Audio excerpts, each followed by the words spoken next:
At 89, I realized what I should have protected at all costs.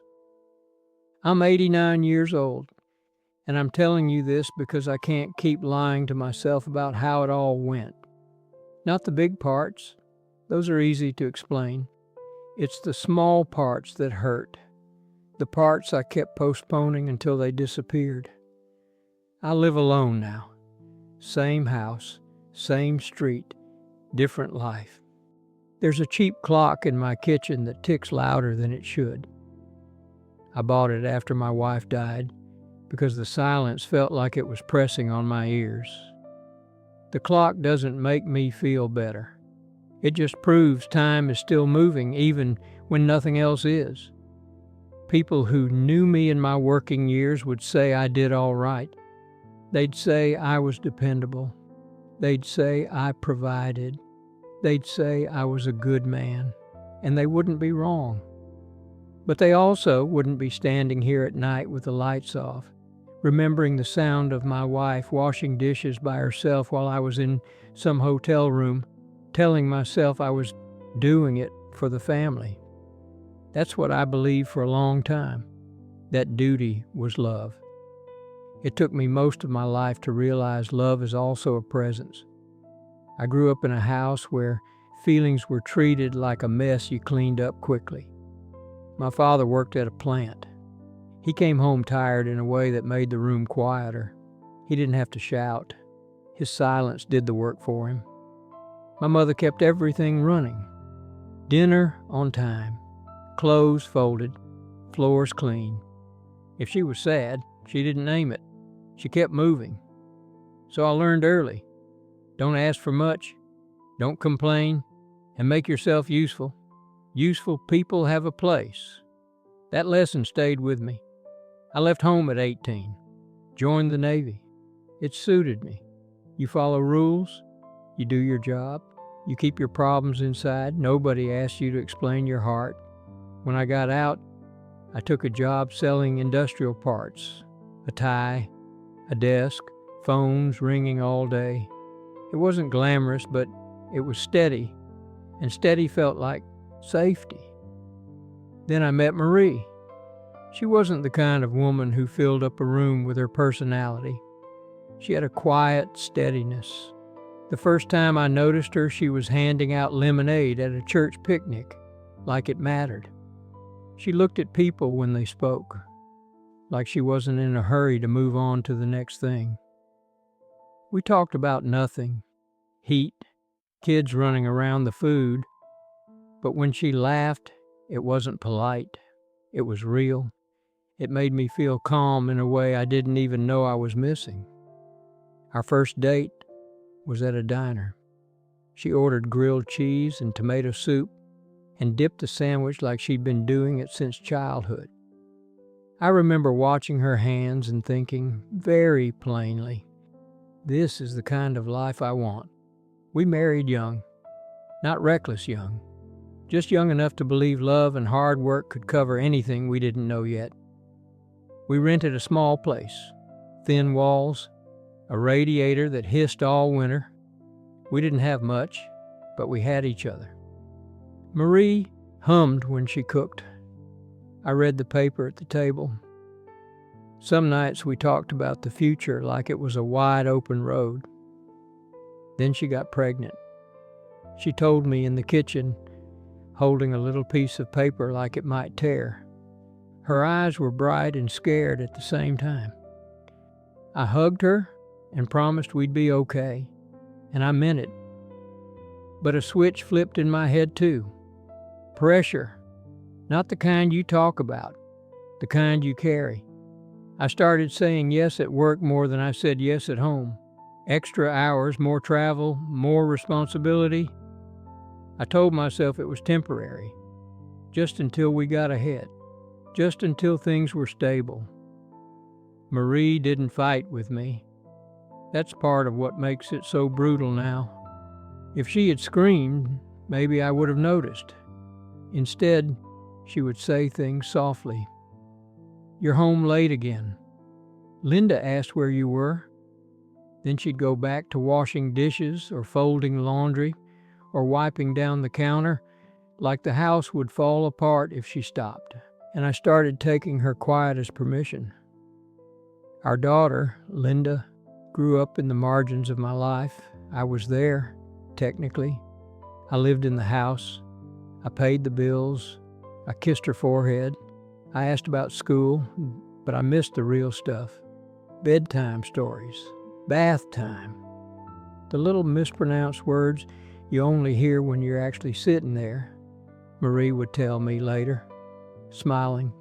She said aminal again, and I would laugh like I'd been part of it. I wasn't.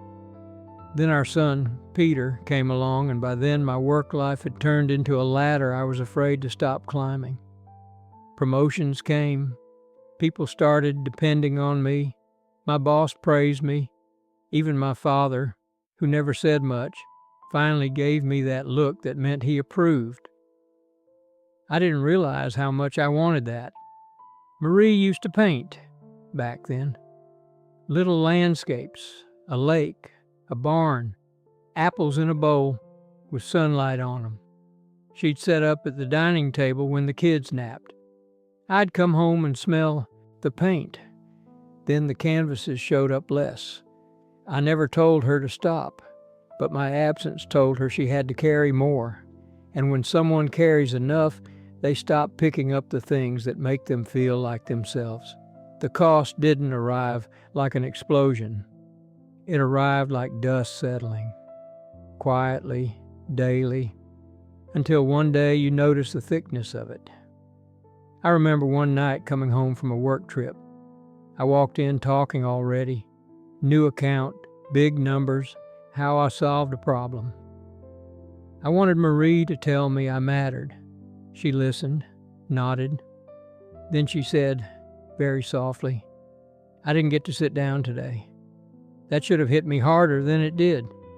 Instead, I felt irritated, like she was changing the subject from what I needed. I said something stupid, something small and cruel, because it sounded reasonable. That's life. We're all tired. Marie's face went still. Not angry, worse. She turned back to the sink and said, yes, we are. And something in our house changed shape after that. Linda had a school play when she was maybe 10 or 11. She wasn't a lead. She was a tree in the background. But she was proud. Kids want to be seen, even as a tree. I promised I'd be there. The day of the play, a client called. Quick meeting. I told myself I could do both. I told Marie I'd make it. I left with that confidence you have when you think time will bend for you. The meeting ran long. Traffic was worse than I expected. I walked into the auditorium, and it was already over. Parents were clapping. Kids were running to their families. I saw Marie and Linda near the front. Marie had her coat on. Linda's face looked tight, like she'd been crying and trying to hide it. Linda didn't run to me. She looked at me once, then looked away. Marie didn't yell. She didn't make a scene. She just said, we're going home. In the car, she drove. Linda stared out the window. I tried to explain. My words sounded like paper. Nobody answered. That was the first time I felt what distance sounds like. Peter had his own rough years as a teenager. Sneaking out, lying, coming home smelling like beer once. Marie asked me to talk to him. I sat him down and gave him a lecture. Responsibility, respect, how hard I worked, how his mother deserved better. He listened with that teenage blank face. When I finished, he said, you don't even know me. I remember feeling offended. I was his father. I paid for everything. I kept the roof over his head. But what he meant was simple. I didn't know him as a person. Marie did. She knew his moods by his footsteps. She knew Linda's lies by the way her voice changed. She knew the weather inside our children. I knew schedules and bills. I mistook being useful for being close. Then came the turning point. Not a dramatic accident, Not a headline, just a doctor's appointment. Marie had been tired for months. Not normally tired, deeply tired. Weight dropping, falling asleep on the couch like her body couldn't hold itself up. One afternoon I came home and she was sitting at the kitchen table with a folder. She looked small in that chair. She said, "It's cancer." That word changes the air. It makes everything you thought was urgent feel childish. I sat across from her and asked, "What do we do?" Marie looked at me and said, "I don't know." That was the first time I saw fear in her that she couldn't hide with chores or politeness. The months after that were hospitals and waiting rooms and fluorescent lights that made everyone look sick. Chemo, medications, side effects.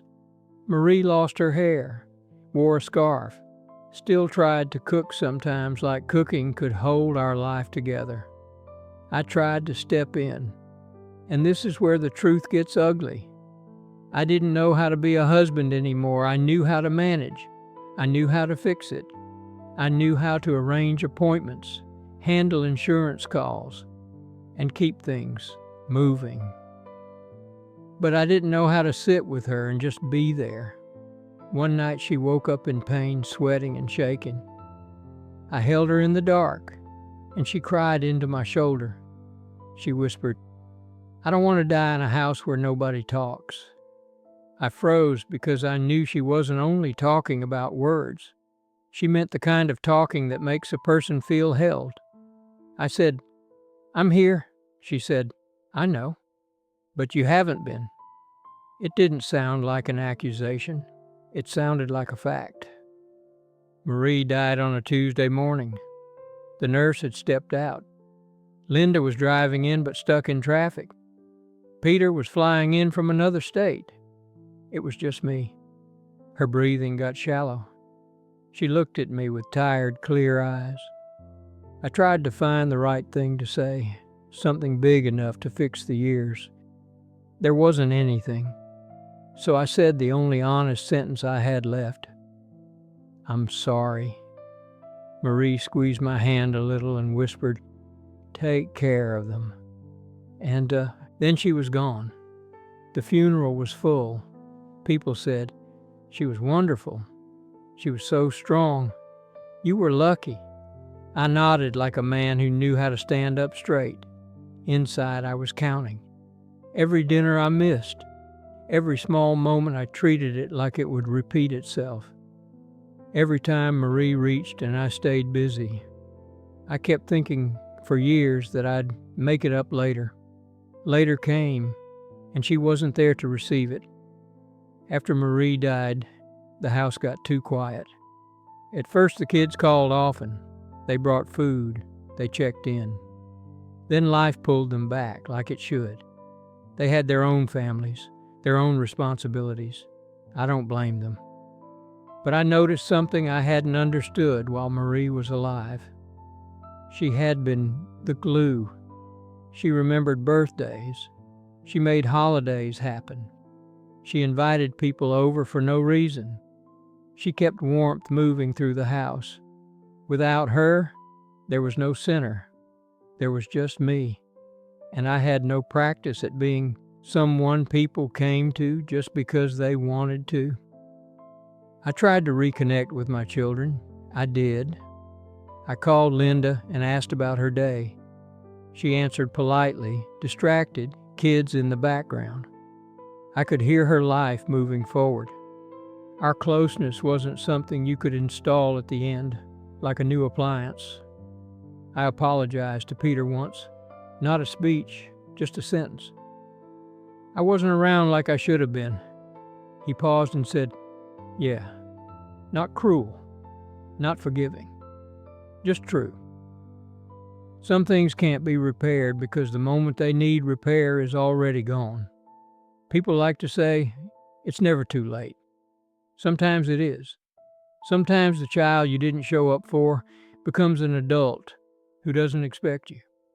Sometimes the woman who kept making room for you dies before you learn how to sit down in that room.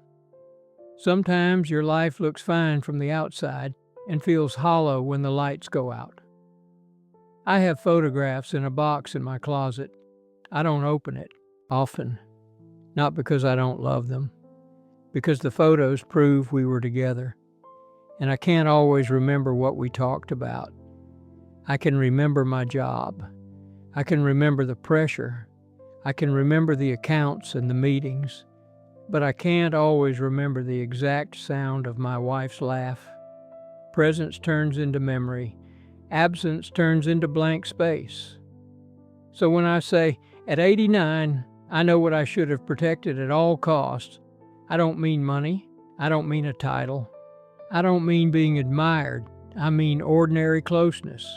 Sitting down at the table when nothing urgent is happening. Listening without looking at the clock. Showing up to the small things because the small things are where a life actually lives. I thought providing was love. Providing matters, it does. But love is also being there when it doesn't earn applause. Marie knew me better than I deserved to be known, and I treated her like she would always be there. If you're younger and you're listening, maybe you're working too much, maybe you're tired, maybe you keep thinking you'll slow down later. I'm not here to tell you what to do. I'm just telling you what I believed. I believed there would be more time. I believed important moments would announce themselves. I believed the people who loved me would understand my absence. Some did. But understanding doesn't stop loneliness. And love, when you keep delaying it, doesn't always wait in the same shape. If this meant something to you, you can leave a thought behind, not for attention. I'm not chasing that at my age. Just because people keep too much inside, and sometimes it helps to say, quietly, I know what you mean. I'll end the way my days end now, not with a lesson, not with a promise, just with the truth. I'm 89 years old and most of what I protected wasn't worth the cost. The thing I should have guarded, stubbornly, fiercely, was the simple act of being there. Now I sit by the window listening to that cheap clock tick, trying to remember my wife at that picnic, handing out lemonade like it mattered. If the house is quiet enough, I can still hear her laugh. It doesn't make me feel better. It just reminds me she was real. And so was the time I wasted